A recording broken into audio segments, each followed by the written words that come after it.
Hi friends, അപ്പോൾ നമുക്കൊരു നാടൻ കാന്താരി അച്ചാർ എങ്ങനെയാണ് ഉണ്ടാക്കുന്നത് നോക്കാം. അതിൻ്റെ ഇൻഗ്രീഡിയൻസിലേക്ക് പോവാം. ആദ്യം തന്നെ വേണ്ടത് കാന്താരിയാണ്. അപ്പോൾ ഞാനിവിടെ 2 പിടി കാന്താരി എടുത്തിട്ടുണ്ട്. പിന്നെ ഇതിലേക്ക് ആവശ്യമായി വേണ്ടത് ഇഞ്ചിയും വെളുത്തുള്ളിയാണ്. അത് ഞാൻ ചെറുതായി കൊത്തി അരിഞ്ഞെടുത്തിട്ടുണ്ട്. പിന്നെ ഇതിലേക്ക് വേണ്ടത് കടുകാണ്. അപ്പോൾ ഞാനിവിടെ എടുത്തിട്ടുള്ള ഇൻഗ്രീഡിയൻസ് എല്ലാം തന്നെ കാന്താരിയുടെ അളവിനനുസരിച്ചിട്ടാണ്. ആവശ്യത്തിന് മഞ്ഞൾപ്പൊടി, ആവശ്യത്തിന് മുളക് പൊടി. ഞാനിവിടെ കാശ്മീരി ചില്ലി പൗഡറാണ് യൂസ് ചെയ്തിട്ടുള്ളത്.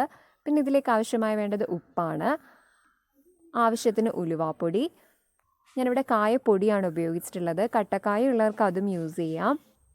ആവശ്യത്തിന് നല്ലെണ്ണ, നല്ലെണ്ണ ഇഷ്ടമല്ലാത്തവർക്ക് കടുകെണ്ണ ഉപയോഗിക്കാം. ആവശ്യത്തിന് വിനീഗർ, അത് ഞാൻ കാന്താരിയുടെ അളവിനാണ് യൂസ് ചെയ്തിട്ടുള്ളത്. അപ്പോൾ ഞാൻ പാനൊക്കെ വെച്ച് ചൂടായി അതിലേക്ക് എണ്ണ ഒഴിച്ചു കൊടുത്തിട്ടുണ്ട്. അപ്പോൾ ഫ്ലെയിം എപ്പോഴും ഒരു മീഡിയം അല്ല ലോ ലെവലിൽ തന്നെ കീപ്പ് ചെയ്യണം. നമ്മുടെ എണ്ണയൊക്കെ ഏകദേശം ചൂടായി വന്നിട്ടുണ്ട്. അപ്പോൾ നമ്മുടെ ചൂടായ എണ്ണയിലേക്ക് കടുകിട്ട് കൊടുക്കാം. കടുകൊക്കെ ഒന്ന് പൊട്ടി വരുന്നുണ്ട്.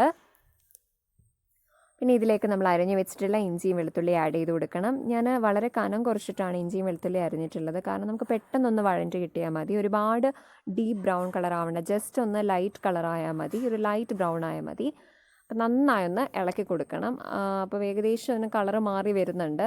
ഒന്ന് ഇളക്കി കൊടുക്കുക. ഇനി ഇതിലേക്ക് നമ്മൾ എടുത്ത് വെച്ചിട്ടുള്ള കാന്താരി ആഡ് ചെയ്ത് കൊടുക്കണം. ഞാൻ ഞെടുപ്പൊക്കെ കളഞ്ഞ് നന്നായി കഴുകി വൃത്തിയാക്കി വെച്ചിട്ടുള്ള കാന്താരിയാണ്. അപ്പോൾ ഇതിലെ വെള്ളവും മയമൊക്കെ മാറിയിട്ട് വേണം നമ്മൾ എണ്ണയിലേക്ക് കാന്താരി ആഡ് ചെയ്ത് കൊടുക്കാനായിട്ട്, അല്ലെങ്കിൽ പൊട്ടിത്തെറിക്കാൻ ചാൻസ് ഉണ്ട്. അപ്പോൾ നമ്മുടെ കാന്താരി എണ്ണയിൽ നന്നായി ഒന്ന് വഴണ്ട് കിട്ടണം. അപ്പോൾ ഫ്ലെയിമൊക്കെ ലോയിലോ മീഡിയത്തിലോ ഒക്കെ വെച്ചിട്ട് വേണം ചെയ്യാനായിട്ട്. ഹൈ ഫ്ലെയിമിൽ ഒരിക്കലും വെച്ച് കുക്ക് ചെയ്യരുത്.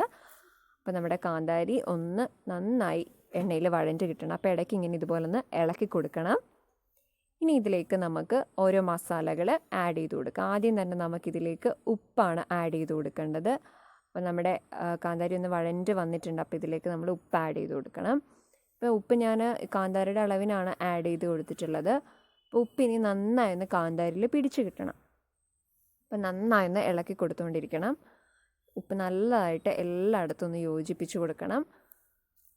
അപ്പോൾ ഇതുപോലെ ഉപ്പ് എല്ലായിടത്തും പിടിക്കത്തക്ക രീതിയിൽ ഇളക്കി കൊടുത്തതിന് ശേഷം നമുക്കിതിലേക്ക് മഞ്ഞൾപ്പൊടി ആഡ് ചെയ്ത് കൊടുക്കാം. അപ്പോൾ ആ മഞ്ഞൾപ്പൊടിയുടെ കളറ് നിങ്ങൾക്ക് ക്യാമറയിൽ കിട്ടുന്നുണ്ടോയെന്ന് അറിയില്ല, അത് ലൈറ്റിൻ്റെ റിഫ്ലക്ഷൻ കൊണ്ടാണ്. അപ്പോൾ ആവശ്യത്തിന് മഞ്ഞൾപ്പൊടി ഞാനിപ്പോൾ ആഡ് ചെയ്ത് കൊടുത്തിട്ടുണ്ട്. അത് നന്നായിട്ട് ഒന്ന് മിക്സ് ചെയ്ത് കൊടുക്കണം. എല്ലായിടത്തും പിടിക്കുന്ന രീതിയിൽ തന്നെ നന്നായി ഒന്ന് മിക്സ് ചെയ്ത് കൊടുക്കണം. അപ്പോൾ മഞ്ഞൾപ്പൊടി ഏകദേശം പിടിച്ചു. അപ്പോൾ ഇതുപോലെ ഒന്ന് ഇടയ്ക്ക് ഇളക്കി കൊടുത്തുകൊണ്ടേ ഇരിക്കണം. ഇനി ഇതിലേക്ക് നമുക്ക് ആവശ്യത്തിന് ഉലുവാപ്പൊടി ആഡ് ചെയ്ത് കൊടുക്കണം. ഉലുവ ഞാൻ ഒരു കൊച്ചു സ്പൂണിലാണ് എടുത്തിട്ടുള്ളത്. കാരണം ഉലുവ ഒരുപാട് ആഡ് ചെയ്യേണ്ട, കാരണം ചിലപ്പം കഴിക്കാൻ ചാൻസ് ഉണ്ട്. അപ്പോൾ ഉലുവയുടെ ചെറിയൊരു എസൻസ് മതി. ഉലുവ ആവശ്യത്തിന് ആഡ് ചെയ്ത് കൊടുത്ത് അതൊന്ന് മിക്സ് ചെയ്തു. ഇനി ഇതിലേക്ക് ഞാൻ കായപ്പൊടി ആഡ് ചെയ്യുകയാണ്. നമ്മുടെ അച്ചാറിന് ഒഴിച്ചുകൂടാൻ പറ്റാത്ത ഒരു പൊടിയാണ് കായം. അപ്പോൾ ഞാനിവിടെ എപ്പോഴും കായപ്പൊടിയാണ് അച്ചാറിന് യൂസ് ചെയ്യുന്നത്. കട്ടക്കായത്തെക്കാളും എപ്പോഴും പ്രിഫർ ചെയ്യുന്നത് കായപ്പൊടിയാണ്. അപ്പോൾ അത് മിക്സ് ചെയ്തു. അപ്പോൾ നല്ലൊരു കായത്തിൻ്റെയൊക്കെ മണം വരുന്നുണ്ട്. അപ്പോൾ ഞാനിവിടെ ഫ്ലെയിം ഓഫ് ചെയ്തിട്ടുണ്ട്.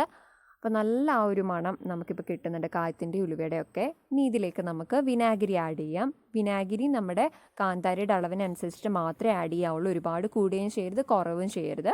അപ്പോൾ ഇനി നന്നായി ഒന്ന് യോജിപ്പിച്ചെടുക്കണം. വിനാഗിരി എപ്പോഴും അച്ചാർ കേടാവാണ്ടിരിക്കാനൊക്കെ നമുക്ക് ആവശ്യത്തിന് ഉപയോഗിക്കുന്ന ഒരു കണ്ടൻറ്റാണ്. വിനീഗർ ഇല്ലാതെയും യൂസ് ചെയ്യുന്നവരുണ്ട്.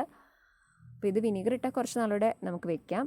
പിന്നെ ഇതിലേക്ക് നമുക്ക് മുളക് പൊടി ആഡ് ചെയ്ത് കൊടുക്കാം. ഞാനിവിടെ കാശ്മീരി ചില്ലി പൗഡറാണ് ഉപയോഗിച്ചിട്ടുള്ളത്. കാരണം ഓൾറെഡി കാന്താരിക്ക് എരിവുള്ളത് കൊണ്ട് മുളക് പൊടിക്ക് ഞാൻ ഇച്ചിരി എരിവ് കുറഞ്ഞിട്ടുള്ളതാണ് യൂസ് ചെയ്തിട്ടുള്ളത്. ഇനി സാധാരണ മുളക് പൊടി യൂസ് ചെയ്യാം കേട്ടോ.